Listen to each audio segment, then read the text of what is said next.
আমাদের একটা কথা আছে, জিজ্ঞেস করে তোদের দেশের ভদ্রলোক কারা, বলে মুই আর মোর মামুরা।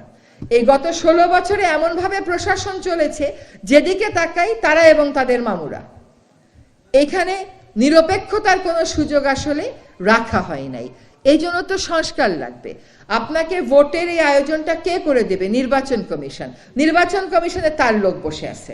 ভোটের সময় জনগণকে নিরাপত্তা কে দেবে? আইন শৃঙ্খলা রক্ষাকারী বাহিনী, সেইখানে তার লোক বসে আছে। এমন ভাবে তাদেরকে বসানো হয়েছে যাতে নাগরিকেরা ভয়ে ভোটই দিতে না পারে। যেমন নির্বাচন কমিশন রাতের ভোটের ব্যাপারে কোনো কথাই বলতে না পারে। এই অপশাসনের বিরুদ্ধে যদি আমরা মুক্তি চাই, তাহলে আমাদের ভোট কেন্দ্রে যেতে হবে, গোলাপি কাগজটা হাতে নিয়ে ভোট দিতে হবে।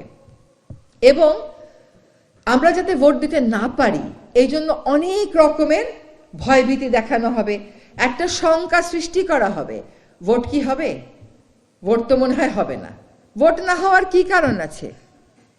একটু আমরা শুনি, ভোট না হওয়ার কি কারণ আছে? ভোটের সকল প্রস্তুতি প্রায় শেষ। 21 তারিখে প্রতীক বরাদ্দ হবে, 22 তারিখের থেকে প্রচারণা শুরু হবে। আপনারা এখন থেকে চিন্তা ভাবনা শুরু করেন আপনারা কাকে ভোট দেবেন।